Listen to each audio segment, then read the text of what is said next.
Hari ini kita akan melakukan review terkait apa yang sudah kita lakukan dalam episode membuat warnet dengan menggunakan mikrotik. Baik, jadi kita sudah membuat sebuah warnet dengan topologi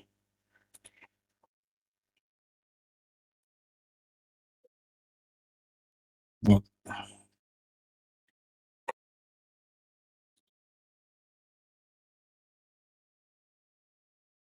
Nah, seperti ini. Jadi dari ISP kita sambungkan dulu ke mikrotik, lalu mikrotik kita hubungkan dengan switch, lalu dari switch itu dihubungkan dengan klien. Jadi fungsi dari mikrotik ini adalah salah satunya untuk membagi bandwidth. Jadi kita sudah mempelajari tentang Q. Ini. Jadi di sini kita juga bagi antara mana yang merupakan bandwidth untuk browsing, mana yang merupakan untuk gaming. Lalu kita juga sudah membuat semacam hotspot, yang mana nanti hotspot ini kita gunakan sebagai semacam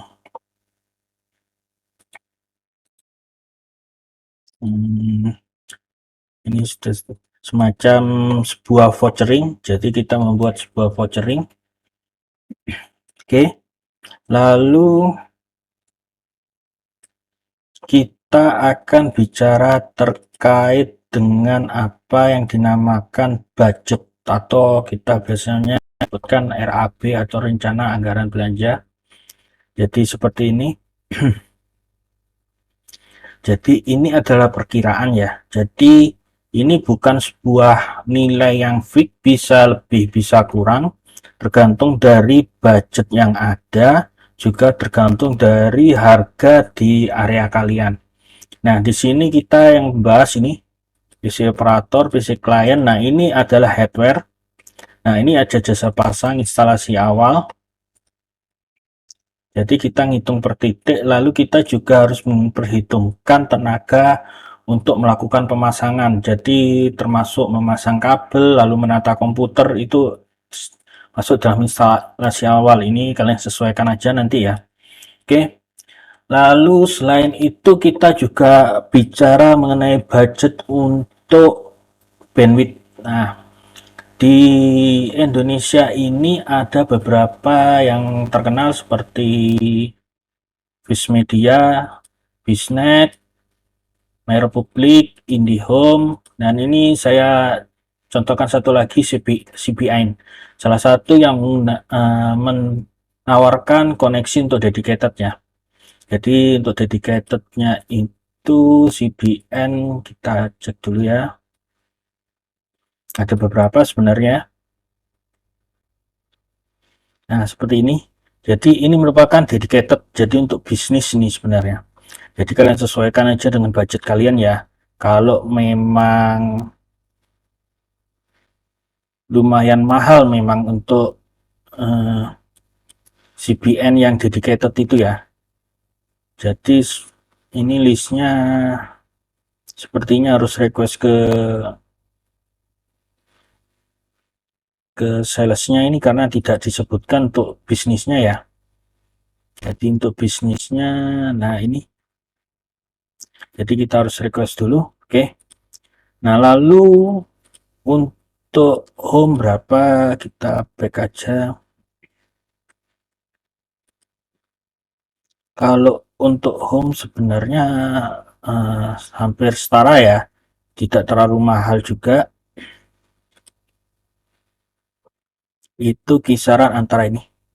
Nah, ini klaim mereka adalah upload dan download simetris. Jadi apa upload download simetris itu? Misal kalian dapat 20 Mbps, maka upload kalian dapat 20 Mbps, download kalian dapat 20 Mbps.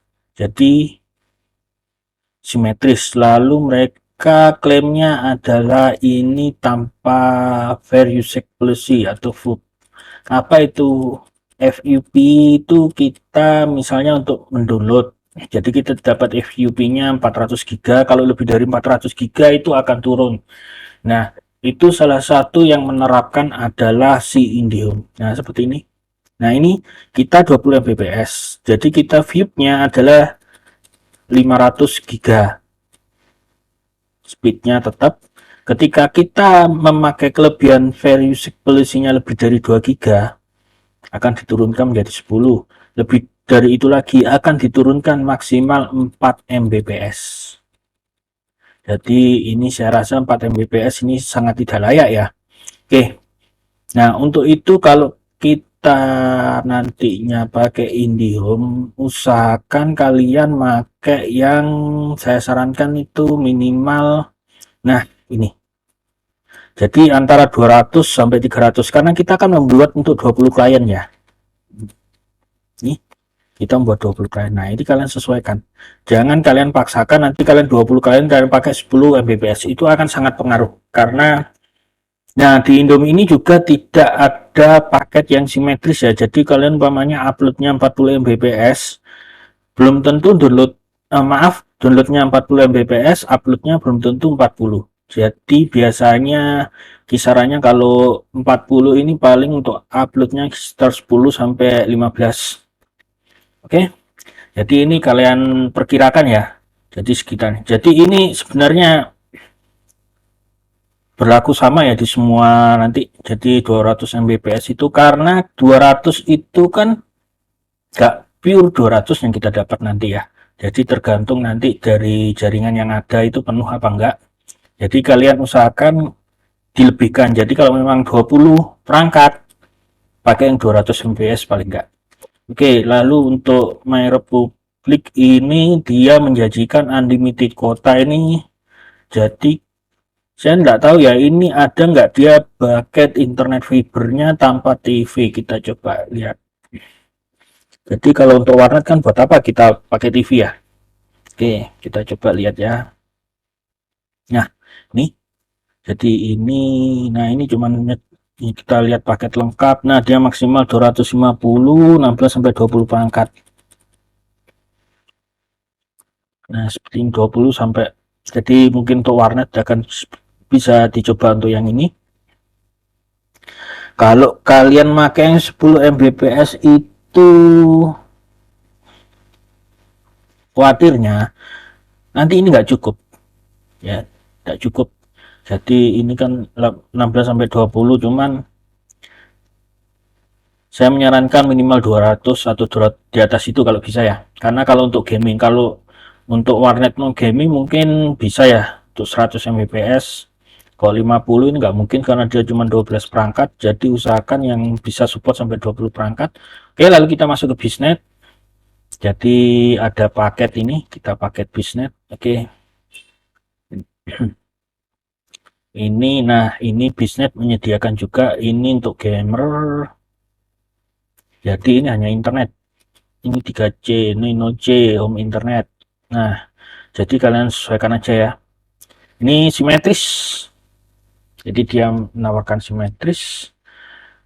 Jadi ini 21 sampai 40 perangkat. Jadi kalau untuk Bisnet saya sarankan pakai yang ini hot. Nah, ini dia memang menyediakan paket untuk gaming, home gamers ini. Nah, ini sekitar 700.000 per bulan. Itu juga kalian harus perhitungkan. Kalian bisa masukkan ke listnya ini ya. Kalau ini yang saya masukkan kan hardware-nya. Lalu untuk ini Face Media. Jadi untuk Face Media ini kita coba pilih paket. Oke. Ini ada beberapa macam ya. Nah, kita mau pakai yang mana? Nah, coba untuk Face Media ini saya nggak paham juga apakah dia menawarkan internet only atau memang harus paket dengan TV-nya ya. Karena kalau paket dengan TV kan kita nggak perlu buat apa, karena kita nggak membutuhkan untuk TV. Nah, itu coba kalian nanti cek lagi, kalian bicarakan dengan sales dari ini. Oke, lalu yang berikutnya adalah kita harus membahas juga yang namanya budget untuk beli software. Nah, di warnet itu sebenarnya kalian bisa memakai software personal, tapi itu tidak cukup. Jadi kalian nanti harus mengajukan lisensi lagi untuk pemakaian komersial. Karena apa? Karena dalam ketentuan Microsoft itu komputer yang lisensi personal itu tidak boleh disewakan ya. Jadi kita coba Windows. Oh ya, untuk Mikrotik ini sudah kita bahas belum saya bahas ya, maaf. Nah, untuk Microsoft ini ada beberapa macam ya, beberapa lisensi Mikrotik itu. Saya kenapa kalau di list ini, nah ini saya merekomendasikan RB750R2 karena dia itu sudah lisensi level 4. Oke, kita cek ya. Mikrotik lisensi level 4.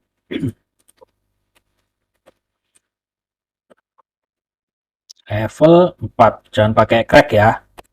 Kita tidak menjual sesuatu yang bajakan, oke? Nah, oke, kita lihat sini. Nah, lisensi sekitar nih. Nah, level 4. Kalau kalian beli lisensinya sendiri. Nah, sedangkan kalau beli ini harga 670.000, kalian sudah dapat lisensi level 4. Kenapa sih saya harus pakai lisensi level 4? Nah, karena kita akan pakai hotspot. Ya, jadi kalian harus, nah ini kita butuh paling enggak dengan pakai lisensi level 4 nanti kalau ada perkembangan warnet, nambah komputernya, atau kita tidak perlu lagi pusing mengirimkan lisensinya untuk user ini ya. Jadi dia juga sudah bisa secure tunnel juga, VLAN dan banyak fasilitasnya memang lengkap ya level 4. Kalau di atas, kalau level 6 saya rasa tidak perlu karena itu untuk corporate ya, jadi kita cukup level 4 aja. Ini ya, jadi 475 kalau kalian beli ininya. Jadi saya sarankan beli langsung yang Mikrotik RB750R2. Jadi dengan harga segini sudah dapat lisensi router OS level 4. Oke, kita lanjut, kita coba lihat sekarang lisensi Microsoft. Nah, untuk Microsoft itu ada pertanyaan.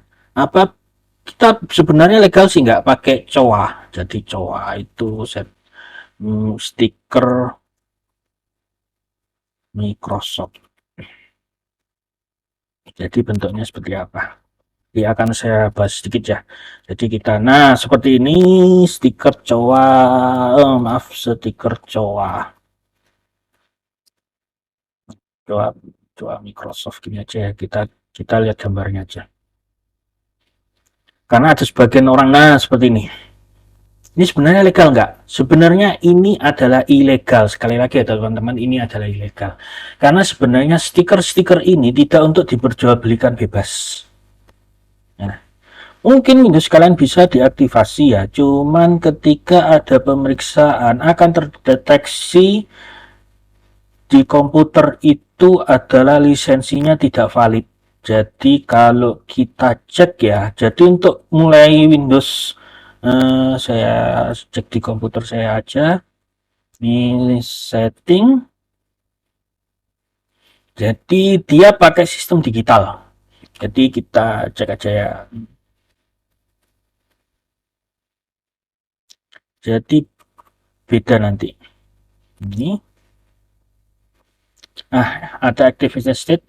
Kalau seperti ini keterangannya, digital license legal to Microsoft account. Ini adalah legal. Tapi ketika kalian pakai ini, itu tidak akan ada muncul digital lisensi linking to your account apapun. Tidak bisa.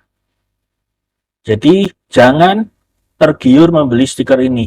Memang sepertinya begitu diaktifasi bisa, tapi aktivasi itu belum tentu legal. Nah, bagaimana biar legal? Kalian harus membeli lisensinya di Microsoft sendiri. Memang agak mahal ya. Di sini lebih murah. Lisensi Microsoft Windows kita coba ya.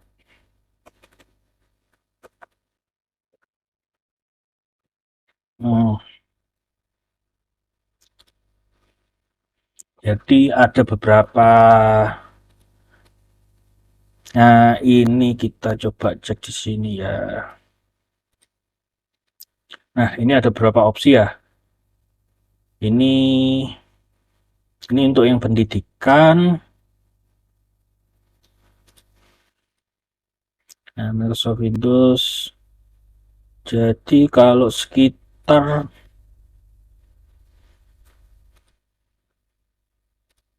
karena ada beberapa ya jual lisensi. Nah, itu saya sarankan kalian kalau memang lihat di sini, pemain kita buka Tokopedia ini bisa sebenarnya Microsoft Store itu bisa. Saya coba ya, kita browsing aja. Saya juga tidak hafal untuk lisensi ini.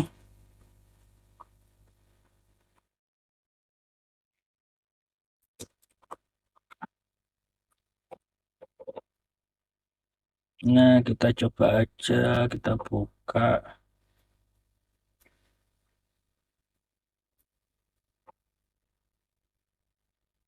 Nah, kita coba ini aja ya.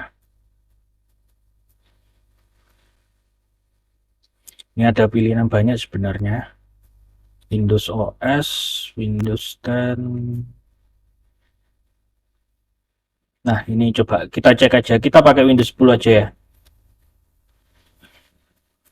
Jadi sebenarnya kita bisa beli di sini. Nah, untuk beberapa PC itu coba kalian mungkin bisa nanti mengirim email ke pihak Microsoft untuk menanyakan. Kalau kalian pakai ini, oke, kita lihat ini. Nah, ini ada banyak kan. Nah, ini lisensi key-nya. Dia jualan lisensi key ini. Saya sarankan nggak beli seperti ini ya. Karena seperti saya bilang tadi, nanti komputer kalian akan terdeteksi sebagai license not valid. Jadi seperti itu kalau dilakukan pengetesan nanti kalau ada semacam jadi harus daftar dulu ya. Nah, ini kita lihat aja ya. Nah, ini lisensi yang harus kalian pertimbangkan ya. Ini kalian pertimbangkan ini untuk seri Pro adalah segini. Jadi mungkin kalau yang home lebih murah lagi. Jadi nanti coba kalian bisa juga tanya ke toko-toko komputer. Cuman saran saya jangan menggunakan COA ya. Jadi khawatirnya nanti ketika ada sweeping atau apa, konet kalian kena. Oke, kalaupun kalian nanti menggunakan COA, pastikan kalian mengajukan lisensi untuk pemakaian komersial. Jadi lisensi, coba kita cari lisensi Microsoft Windows untuk warnet. Nah,